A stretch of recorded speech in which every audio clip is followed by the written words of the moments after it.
मनाली आज के टाइम पे इंडिया के सबसे फेमस हिल स्टेशंस में से एक है। हिमाचल प्रदेश के नॉर्दर्न मोस्ट एरिया में 6,700 फीट के ऑल्टीट्यूड पर स्थित मनाली अपने ओक, देवदार और pine forest, snow capped mountains, adventure activities और अमेजिंग लैंडस्केप की वजह से फेमस है।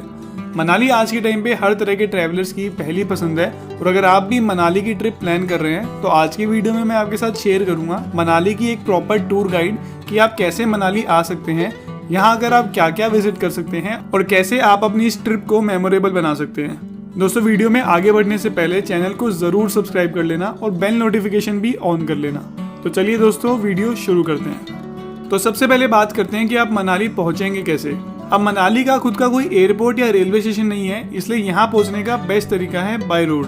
दिल्ली, चंडीगढ़, शिमला और धर्मशाला जैसी जगहों से मनाली के लिए रेगुलर वोल्वो और स्टेट ट्रांसपोर्ट की बसेस चलती हैं जो कि आपको 800 से 1500 रुपए में मनाली पहुंचा देगी। दिल्ली से मनाली 12 घंटे और चंडीगढ़ से मनाली 8 घंटे लंबी जर्नी है और अगर आप चाहें तो अपने पर्सनल व्हीकल या कोई कैब हायर करके भी यहाँ आ सकते हैं और इस रास्ते पे भी आपको बहुत ही बढ़िया व्यूज देखने को मिलते हैं। हालांकि अगर आप नॉर्थ इंडिया के अलावा कहीं और से मनाली विजिट करने आ रहे हैं तो आप भुंतर एयरपोर्ट तक की फ्लाइट भी ले सकते हैं और भुंतर से मनाली आप कैब हायर करके 1 से 1.5 घंटे में मनाली पहुंच सकते हैं।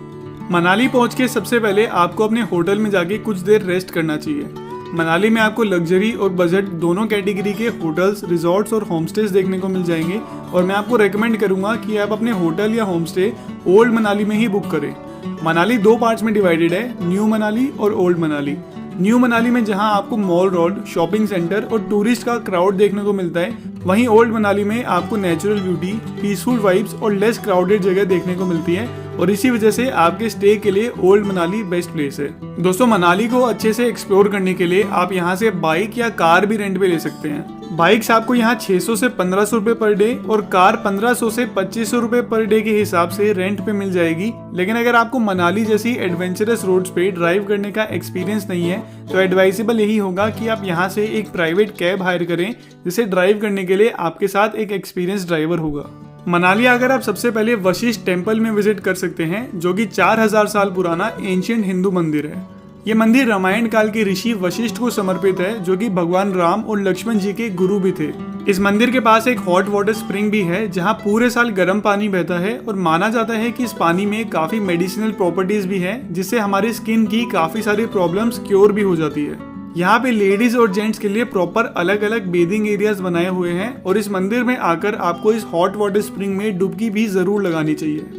वशिष्ठ टेम्पल विजिट करने के बाद आपको यहाँ से सिर्फ 3 किलोमीटर दूर जोगिनी फॉल्स तक का ट्रैक भी जरूर करना चाहिए। जोगिनी फॉल्स मनाली का एक बहुत ही सुंदर वाटरफॉल है और इसे और भी सुंदर बनाता है वशिष्ठ टेम्पल से यहाँ तक का ट्रैक जो कि पाइन ट्रीज और एप्पल गार्डन से होते हुए गुजरता है। अगर आप नेचर और एडवेंचर लवर हैं तो इस ट्रैक को आप बहुत ही ज्यादा एंजॉय करेंगे। वशिष्ठ टेम्पल से जोगिनी फॉल्स तक के इस ट्रैक को कंप्लीट करने में आपको करीब 3 घंटे लगेंगे और रास्ते में आपको कुछ छोटे छोटे रेस्टोरेंट्स भी मिल जाएंगे जहां आप कुछ रिफ्रेशमेंट्स ले सकते हैं। जोगिनी फॉल्स 160 फीट की ऊंचाई से गिरने वाला वाटरफॉल है और अगर आप चाहें तो इसके टॉप तक का ट्रैक भी कर सकते हैं जहां से आपको मनाली वैली का बहुत ही बढ़िया व्यू देखने को मिलता है। मनाली आकर आपको यहाँ के सबसे फेमस और सबसे सीनिक रोहतांग पास पे विजिट करना बिल्कुल भी मिस नहीं करना चाहिए।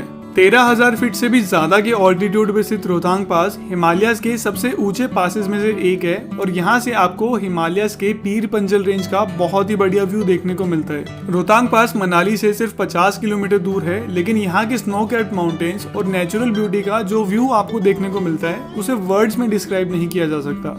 रोहतांग पास इतने हाई ऑल्टीट्यूड पे स्थित है कि समर्स के टाइम पे भी आपको यहाँ काफी ज्यादा स्नो देखने को मिलती है जो कि यहाँ के लैंडस्केप को और भी ज्यादा सुंदर बना देता है। रोहतांग पास पे विंटर्स में इतनी हैवी स्नोफॉल होती है कि इसे नवंबर से मार्च तक कंप्लीटली बंद कर दिया जाता है और आप सिर्फ मई से अक्टूबर तक ही यहाँ विजिट करने आ सकते हैं। रोहतांग पास पे पहुंच के आप यहाँ के पैनोरामिक व्यूज और नेचुरल ब्यूटी को एंजॉय करने के अलावा mountain biking, snow scooter, sledge ride और स्कीइंग जैसी एक्टिविटीज का भी मजा ले सकते हैं। हालांकि रोहतांग पास विजिट करने से पहले आपको इस बात का ध्यान रखना होगा कि यहाँ विजिट करने के लिए आपको एक प्रॉपर परमिट लेना होगा। रोहतांग पास एक बहुत ही सेंसिटिव एरिया है और यहाँ की नेचुरल ब्यूटी को प्रिजर्व करने के लिए हिमाचल प्रदेश गवर्नमेंट ने यहाँ आने वाले व्हीकल्स पे लिमिट लगाने के लिए इस परमिट को इंट्रोड्यूस किया है। रोहतांग पास के लिए दो तरह के परमिट्स होते हैं। एक वो परमिट जो आपको मनाली से रोहतांग पास तक जाने के लिए लेना होता है और एक वो परमिट जो आपको रोहतांग पास से आगे जाके लद्दाख या स्पीति वाले रास्ते के लिए लेना होता है। अगर आप मनाली से सिर्फ रोहतांग पास विजिट करना चाहते हैं तो आपको 500 रुपए की परमिट फी और 50 रुपए की कंजेशन फी पे करके अपना परमिट लेना होगा। और अगर आप रोहतांग पास से आगे जाके लद्दाख या स्पीति जाना चाहते हैं तो आपको सिर्फ 50 रुपए की कंजेशन फी पे करके अपना परमिट मिल जाएगा। ये परमिट आपको डिस्ट्रिक्ट एडमिनिस्ट्रेशन कुल्लू की ऑफिशियल वेबसाइट से मिनिमम 2 दिन पहले लेना होगा और रोहतांग पास पे एक दिन में सिर्फ 1200 व्हीकल्स ही अलाउड होते हैं, तो मेक श्योर कि आप अपना परमिट एडवांस में ही बुक कर लें। हालांकि अगर आप रोहतांग पास से आगे लद्दाख जा रहे हैं तो उसके लिए कोई रेस्ट्रिक्शन नहीं है और उसका परमिट आपको इजीली मिल जाएगा। रोहतांग पास होते हुए मनाली से लद्दाख तक की जर्नी बहुत ही सीनिक होती है और अगर आप लद्दाख ट्रिप का एक सेपरेट वीडियो चाहते हैं तो मुझे कमेंट सेक्शन में लिखकर जरूर बताएं। हालांकि रोहतांग पास ट्यूसडे को मेंटेनेंस की वजह से बंद रहता है, इसलिए आप इस दिन यहाँ कोई भी एक्टिविटी प्लान ना करें।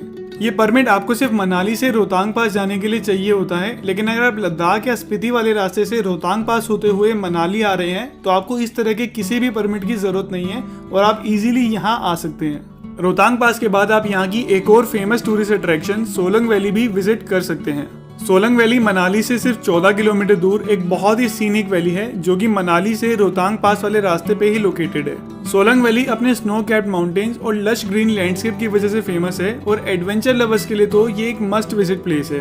मनाली की सारी एडवेंचर एक्टिविटीज जैसे कि paragliding, cable ropeway, snow scooter और जॉर्बिंग आपको सोलंग वैली में ही देखने को मिलती है। विंटर्स के टाइम पे सोलंग वैली पूरी तरह से स्नो में कवर हो जाती है जो कि इसे स्कीइंग और बाकी विंटर एक्टिविटीज के लिए परफेक्ट डेस्टिनेशन बनाता है। सोलंग वैली की ज्यादातर एडवेंचर एक्टिविटीज आप 500 रुपए से 2000 रुपए में बहुत अच्छे से एंजॉय कर सकते हैं। हमारी लिस्ट में अगला नाम है हडिम्बा देवी टेम्पल का। हडिम्बा देवी टेम्पल मनाली का एक काफी फेमस टेम्पल है जो कि महाभारत काल के पांडव भीम की वाइफ हडिम्बा देवी को समर्पित है। 1553 में बना ये मंदिर ओल्ड मनाली से सिर्फ 3 किलोमीटर दूर देवदार के फॉरेस्ट में सिचुएटेड है और ये मंदिर अपने यूनिक आर्किटेक्चर की वजह से भी फेमस है। पगोडा स्टाइल आर्किटेक्चर में बना ये मंदिर मेनली लकड़ी और पत्थर से बना है जो कि अपने वुडन गेट्स और कोन शेप्ड रूफ की वजह से जाना जाता है और इस तरह का आर्किटेक्चर आपको बहुत ही कम हिंदू मंदिरों में देखने को मिलता है। हडिम्बा देवी टेम्पल विजिट करने के बाद आप यहाँ से कुछ ही किलोमीटर दूर जाना विलेज के जाना वाटरफॉल पे भी विजिट करने जा सकते हैं जो कि 30 फीट की हाइट से बहने वाला एक बहुत ही सीनिक वाटरफॉल है। इस वाटरफॉल तक पहुँचने के लिए आपको पाइन और देवदार के डेंस फॉरेस्ट में से ट्रैक करना होगा जो कि एक बहुत ही सुंदर ट्रैक होता है। ट्रैकिंग की बात करें तो मनाली से आपको काफी सारे एडवेंचरस और सीनिक ट्रैक ऑप्शंस मिलते हैं और आप मनाली से हमता पास ट्रैक, 20 कुंड ट्रैक, ब्रिगू लेक ट्रैक, देव डिब्बा ट्रैक, सर पास ट्रैक, चंद्रखनी पास ट्रैक और रानी सुई ट्रैक का मजा ले सकते हैं। मनाली आकर यहाँ के टूरिस्ट प्लेसेस के अलावा आपको यहाँ के ट्रैकिंग रूट्स को भी जरूर एक्सप्लोर करना चाहिए क्योंकि मनाली के ट्रैक पूरे हिमाचल के सबसे सीनिक ट्रैक्स में से एक होते हैं। दोस्तों इन सब के अलावा भी आप मनाली आकर काफी सारी प्लेसेस जैसे कि Manikaran Sahib Gurudwara, Manu temple, Sethan valley, Arjun Gufa, Kasol, Vyas river view point, great Himalayan national park और भी काफी सारी जगहों पे विजिट कर सकते हैं।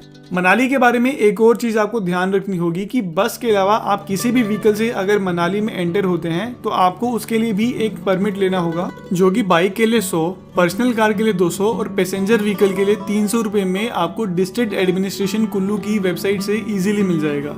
अगर आप भी मनाली की ट्रिप प्लान कर रहे हैं तो बेस्ट एक्सपीरियंस के लिए आपको मार्च से जून और सितंबर अक्टूबर में यहाँ विजिट करना चाहिए। लेकिन अगर आप स्नो लवर हैं और स्कीइंग जैसी एक्टिविटीज का मजा लेना चाहते हैं तो आप विंटर मंथ्स में भी यहाँ विजिट करने आ सकते हैं। तो दोस्तों ये था हमारा आज का वीडियो। अगर आपको ये वीडियो अच्छा लगा तो अपने फ्रेंड्स और फैमिली के साथ वीडियो को शेयर करें, चैनल को सब्सक्राइब करें और लाइक का बटन दबाना ना भूलें। अगले वीडियो में मिलते हैं। Till that time good bye.